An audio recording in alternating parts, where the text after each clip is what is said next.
_caught_watch. My story, the aftermath plus your update. Original story, caught wife trying to cheat with my friend from iWatch.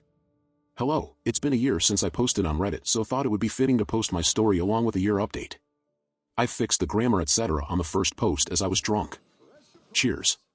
Tuesday, October 27th, 2020.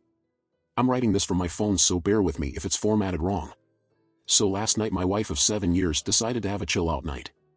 After dinner, she went to the den and was watching her programs while I flitted between watching the Spurs game, football/soccer, and doing some odds and ends that I had planned.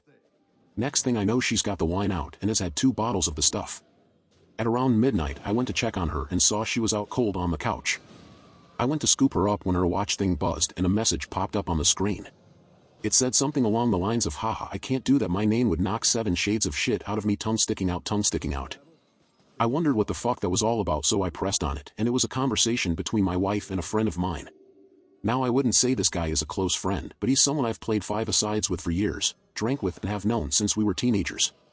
We used to call him Jacket Holder because when we got into scraps as teens, he'd always be the guy holding the jackets while everyone else went for it. Right, so as I said, I pushed on the conversation while this thing is still attached to her wrist, and scroll up to the top, and as far as I can tell it's him that contacts her first, unless she's deleted. There's lots of flirting and winking going on, but nothing that you could outright say was cheating. Then I get to last night, and when she's drunk she starts openly begging him for sex. I couldn't believe my fucking eyes. I'm paraphrasing here because I can't remember the exact words, but she was saying shit like how much she had always wanted him, how no one would ever find out if he did want to do something, and the last one that fucking killed me, that she was great at keeping secrets. I tried to scroll on her watch but couldn't find any other messages, and I don't know her phone passcode. I put her in her bed and just sat in the kitchen in shock until I fell asleep, then got up for work at about 5:30. When I went to get in my work van I just slumped down on the wheel and realized I couldn't face it, so I went back in the house, grabbed a half-drunk bottle of vodka, filled it to the top with Coke, and went on a walk down the railway line. We live beside a lot of woodlands and a disused railway line that goes for miles, and I've walked about half the length of it. I'm sitting under a railway bridge like a fucking troll right now, just seething at the whole thing. You'd probably think there's a fire going from a mile away due to the steam coming out of my ears. So what do? I don't want to speak to her. I can't even bear to look at her after reading that shit. It was like a dagger through my heart. I just feel like every morsel of love I have for her has evaporated into thin air after reading her begging like that. Fucking yuck. I honestly want to ghost her, man. If I could, I would never speak to her again. The whole I'm great at keeping secrets was the thing that got me though, like who even are you? It reeks, but it's a case of how far down the rabbit hole do I want to go? I don't care if I'm being honest, I'm just done. I've never felt so betrayed and disgusted in all my life. The thing is, I've invested so much in her, not just as a partner, but as a person. I loved her so much and thought her personality, and by extension, my personality, reflected that of good people. To realize she's a backstabbing snake makes me feel like a snake. I feel like a worse person than I was yesterday. The only way I can describe it is for someone you looked up to, took advice and life lessons from, to suddenly find out they were a pedo or a rapist or just a downright creep. Your entire perception of yourself and who you are would be shattered because you've taken on board what they've said and invested time into a creep. God, I'm rambling nonsense, I apologize. I'm lucky in that our house is owned by my parents, who 6 years ago moved to a retirement village and we moved in. The house will be bequeathed to me when they die, but I don't and hopefully won't own it for a long time. They couldn't be bothered with the upkeep and all the problems etc. and wanted to see out their final days in peace, so when we do divorce my soon-to-be ex won't be getting her hands on it. So what do I do then? I'm honestly thinking of just not saying a word and throwing her right out. Also, while walking here it went through my mind to get my mate, who's a locksmith, to quietly change the locks today. I could feed her any old garbage about something from the doors being broken. She won't care what's going on anyway, as long as I'm about. Then after he's done, lock the front door and tell her to come and look at something out the back. When she comes out, run back in and lock the door behind me. That sounds childish as fuck, doesn't it? ACH seriously though, I don't know what I'm gonna do. I'm staring at a bottle right now and my life feels like it has been ripped apart at the seams. As for that prick so-called friend of mine, there's no doubt he was up to something here. There's also no doubt I wouldn't have caught wind of this at all, so I'll be seeing him very soon. Never mind holding jackets, he'll be holding his face. TLDR, caught wife trying to openly cheat on me with someone I considered a friend from iWatch. Wednesday, October 28th. Thank you to everyone who reached out to me after my first post, was appreciated. So yesterday, after I had written the post and was in a complete mess, 2 dog walkers came over to check on me as I was concerning them. I told them everything, they listened, and the first thing one of them said to me was, "Son, the worst thing you can do right now is drink, it'll cause carnage." I have to thank her for that because I was on the highway to hell at that point. I threw the vodka away, got in touch with a friend, and he said I could come to his for a while to calm down. He was at work but told me where the spare key was. We live in a small town of around 15,000 people and he wasn't too far away, so once I got there I sat on his couch just trying to calm down. Throughout the morning I was getting multiple texts and phone calls from my wife asking where I was and what the hell was up, as my work van was still sitting in the driveway and I was nowhere to be seen. I text her back telling her that there was a problem with the engine, so I got a lift into work, which she seemed to buy as she just texted back saying okay. When my friend got back from his work at about 5 o'clock, I told him everything that had happened and asked him his opinion. I also told him not to tell anyone about jacket holder as that might then get back to my wife, which I didn't want at this point. I would deal with him later. By that I mean I'll expose what a little rat he is. Knocking fuck out of him doesn't help me at all as of now. As an aside to the people saying he had done nothing wrong, he messaged my wife first. He was being extremely flirty. What the fuck is he even playing at messaging my wife for in the first place? He only knows her in passing, from afar. Look, I've got no problem with two adults conversing with each other, but they hardly knew each other and it was flirty from the start, as far as I could tell. I think they've seen each other while out and about and it's gotten flirty then. So my friend convinced me to try and keep a low profile and see what I could dig up, but at the same time speak to a lawyer and get the ball rolling in terms of finding out my options, which I have done today. He took me home about 6 o'clock and I was honestly dead on my feet by that point. I think the adrenaline pumping the entire day then suddenly stopping knocks it right out of you, so I was extremely tired when I got home. The second I walked through the door I knew something was up as my wife was on me right away asking me all sorts of questions about work. I asked her why does she even care. She said that I'd left my big flask and lunch bag in the front passenger side seat of my van and something's been up today. She could feel it. I was about to lie, but I was just too tired. I couldn't be bothered putting any sort of charade up, so I just said yeah, there is something up. That when I was putting her drunk arse to bed last night, a message came up on her watch, which I read, and all the other ones, and that she was a fucking disgusting cheat that I wanted nothing more to do with. Her demeanor went from an arms-crossed person in power to a scared little girl within about a second. Great at keeping secrets, eh? Begging that little rat for sex, eh? Yep, read it all. She started sobbing and I walked away and upstairs into the shower. When I got out she was sitting on the top stair crying still, and the excuses started right away. How she was drunk, vulnerable, had never done anything like that before, how he had messaged her first and it didn't mean anything, she was never gonna go through with it. Pretty much everything that everyone on here was saying she would say, like she had the playbook out. The only thing she didn't do was try and blame me. She probably knew I would have thrown her right out the door if she had tried that shit. I told her that I wanted a divorce and her out of the house within a month. Also told her that she was moving to the spare room. I've been pretty much ignoring her ever since, just scowling at her and shaking my head when she starts waffling nonsense. I don't want to hear it. She slept in the spare room last night and I haven't spoken to or texted with her at all today. If I'm lucky maybe she'll be gone when I get back from work, but my luck's not that good I suppose. I'm getting her out though. I was telling my parents what was happening and my mother was adamant I wasn't throwing her out onto the streets. She and my mother are close and always have been. We have been together 11 years in December. My mother was saying she made a mistake and that we should sort it out like adults, that we've been through too much together and that she didn't actually do anything, it was just words. She completely took her side over mine, couldn't believe it. Could this fuck me here? Like, do I have no right to ask her to leave if my mother is against it? It's gonna be my house when my parents pass and I did nothing wrong, so I'm not leaving. It's probably gonna turn into a War of the Roses Part 2. I managed to get myself an appointment with a divorce lawyer for next week, so I'll be going to that to discuss my options. Until then I'm just gonna ignore my soon-to-be ex-wife, I guess. I know she's probably not gonna admit anything else now. I'll never know if she was a really good liar or she was just talking shit to him to get him on side with her for an affair. Anyways, sorry about the delay in the update, just got the chance to write it now as I'm finishing work. Well, back to the funhouse I guess. Monday, November 16th. Hi, I thought I'd give an update since a lot of people have been personal messaging me asking for one. It's now been 20 days since I found out my wife was trying to cheat on me with my friend and the situation has become hellish. I gave her a month to get out and she's been sleeping in the spare room, but it's clear now she doesn't have any intention of going after she got in the ear of my mother. She doesn't have anywhere to go at any rate, but that's not my problem.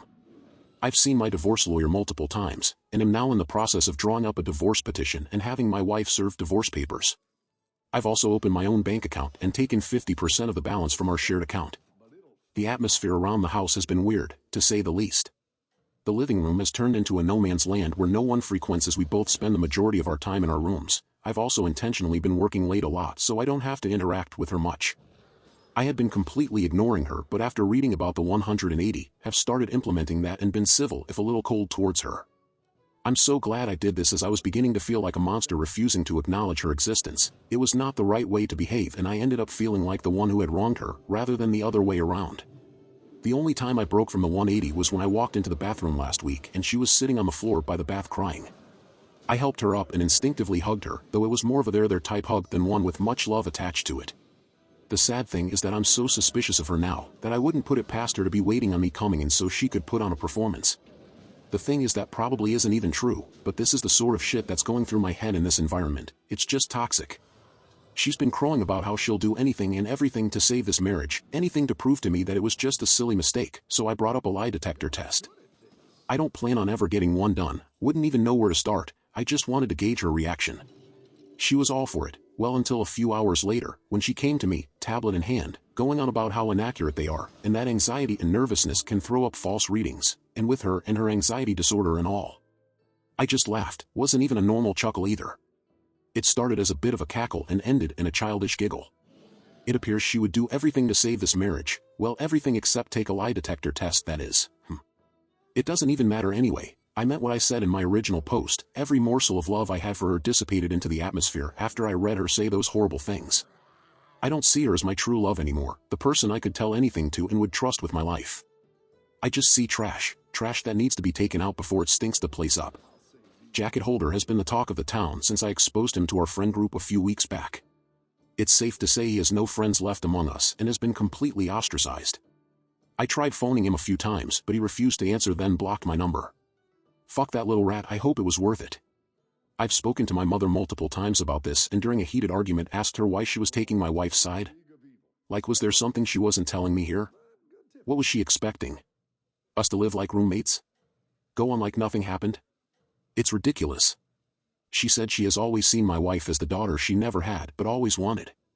My mother had a stillborn daughter before I was born and it has haunted her, so she latched onto my wife and has done since we got together. As I said previously, they have a close bond. The fact my wife doesn't have any family and only a few friends who have their own busy lives and families means if I threw her out she would be all alone, and my mom thinks that's unacceptable, especially during a pandemic. She tried to get me to come to a compromise, saying that in 3 or 4 months we should look at it again and see where we are mentally, and is pushing me to try couples counseling before I throw in the towel. I'm not doing that. The thought of being in the same house as my wife over Christmas makes me feel ill. She'll want to do it right as she does every year and it'll be a complete shit show. My dad, God love him, has never been much of a talker. Never up nor down, just always there. He's a quiet, proud, but timid man, and my mother's word has always been the one that matters in our house. People on here have been telling me that I'm selfish and spoiled as it's not my house and I have no right to make demands, but it's now a case of my wife or me for my parents. If worse comes to worst, I'm ready to walk out the door and never come back. Fuck this house. I have to be able to look at myself in the mirror with some semblance of self-respect, and someone has to keep their word in this debacle. If I do leave, my friend has said I can stay with him for a few weeks or so till I get myself sorted. If I do walk out that door though, I'm done with my parents. I'll never speak to them again in my life. They'll probably see it as me giving up on them, me walking away without trying to at least have a go at fixing things first. I see it as them choosing someone who broke my heart over me. Like, what will be the logistics of this once I'm gone? Just her staying there herself, my mother and father looking after a backstabber while their flesh and blood goes off alone?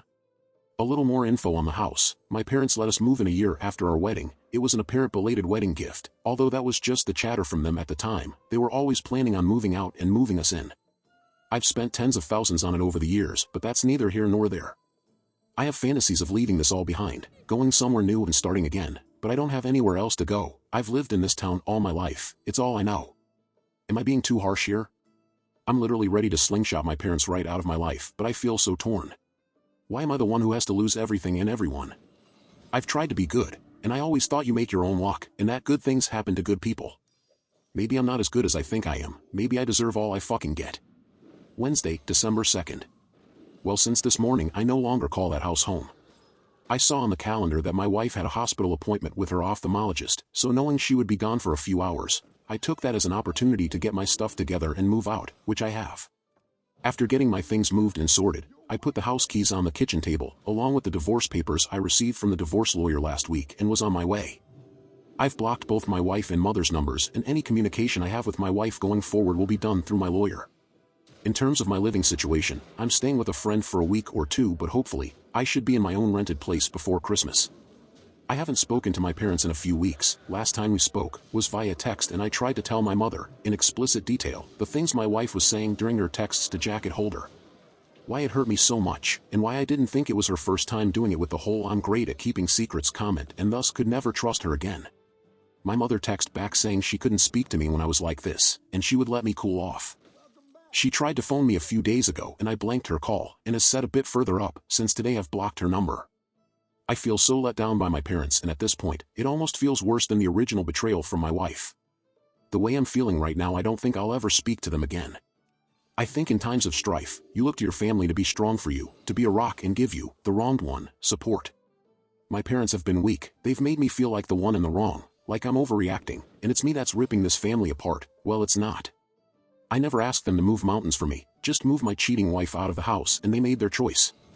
My father also had the chance to put his foot down for once in his life and stand up for me, but didn't. You make your choices and you live with them, I guess. Reading some of the comments on here from my previous posts, people have been saying things like, "I threw in the towel so easily, I was looking for a way out and didn't love my wife because I didn't try hard enough to save things," but that's not true. I love my wife more than anyone on this earth, and I was broken when I discovered what she was doing. I think we all have boundaries, and once those boundaries have been crossed, things change irrevocably.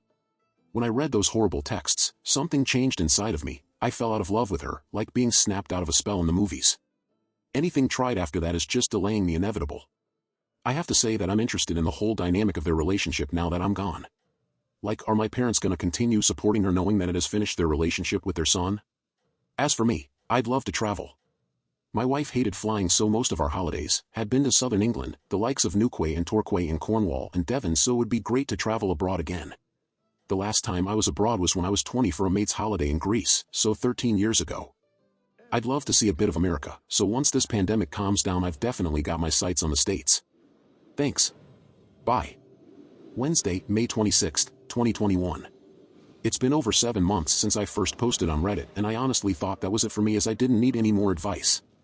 I had made my decisions and done what I said I would, but I got a phone call this morning that has dragged me back into the mire.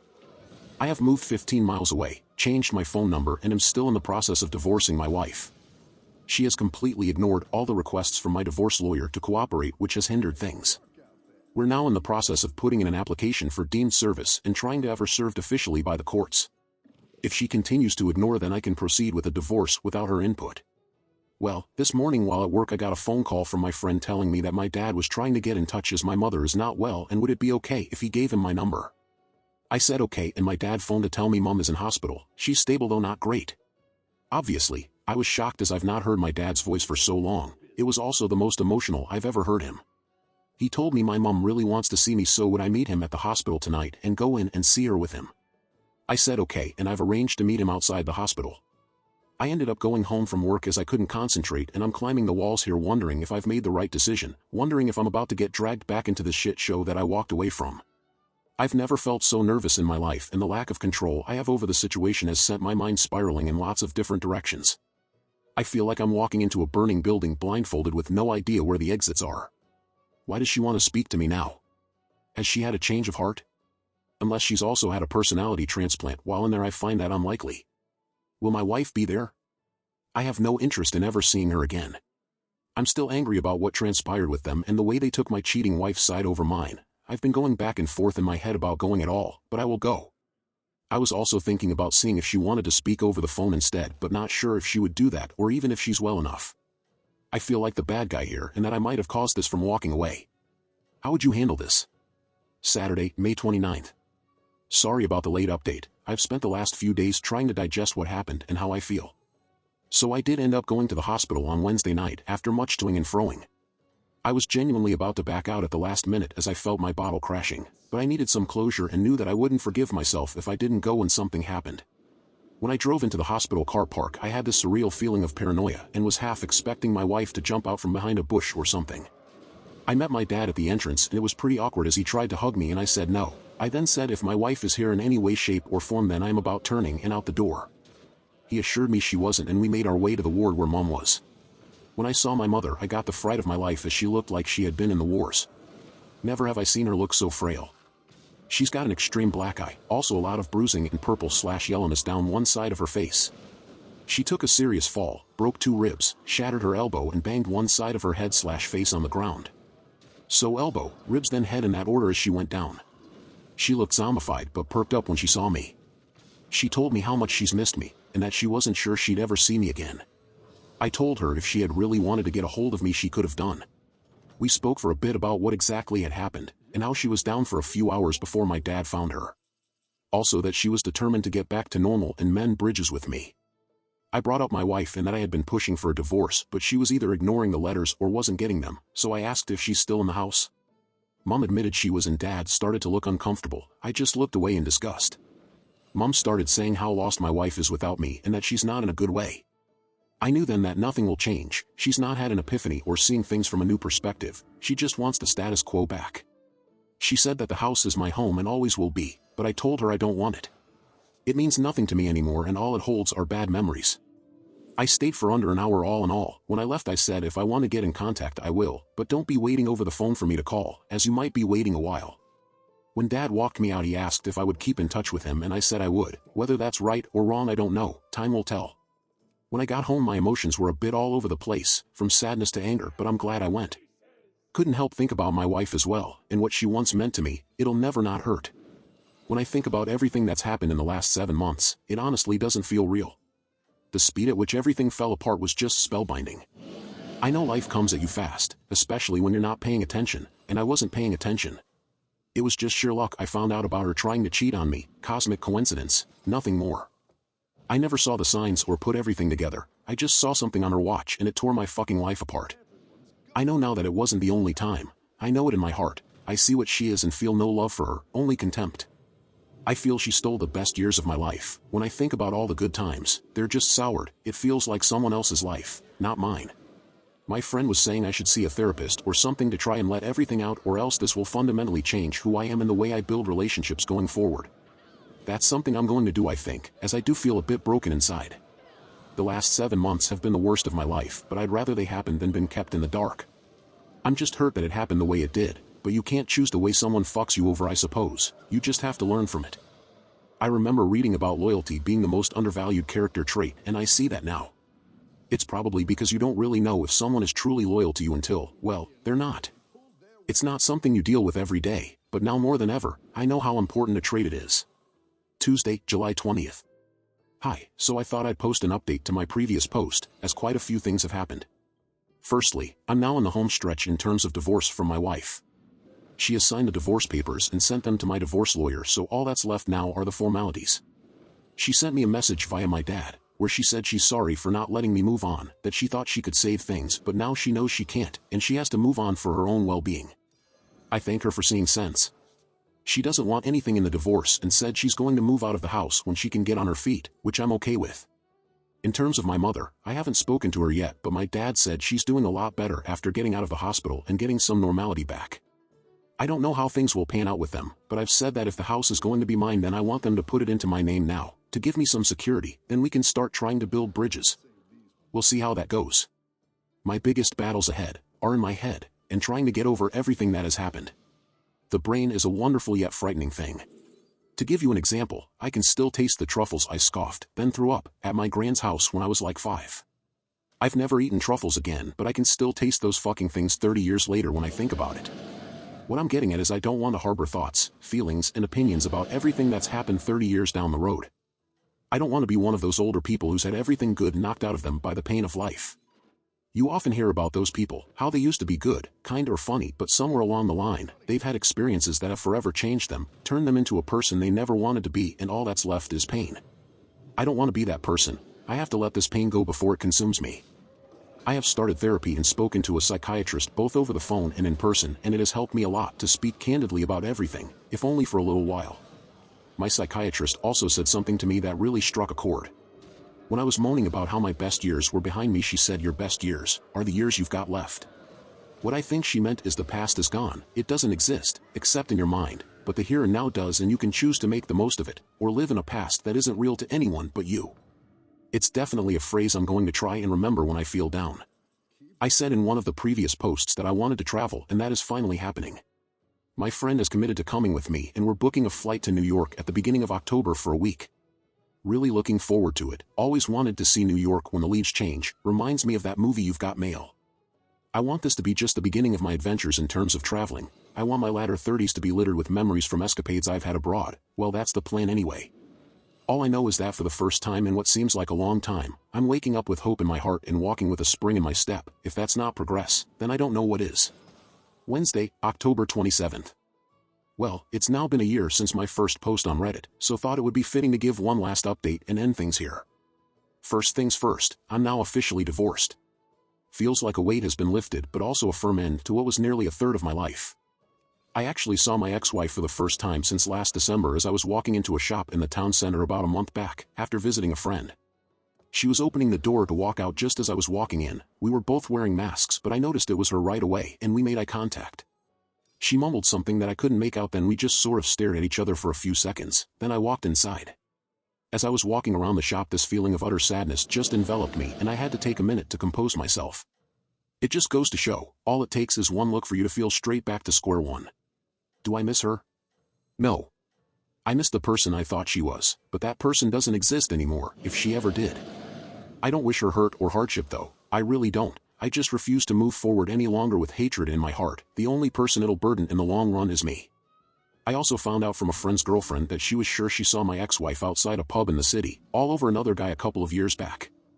Apparently she never said anything to me, or my friend, because she wasn't sure it was her and she didn't want to meddle. I'm extremely pissed off with her, as I could have done with that information years ago. It's hardly conclusive, but I could have confirmed if she was out that night, etc., and it would have saved me a lot of heartache in the long run. Now I know why I've never liked her.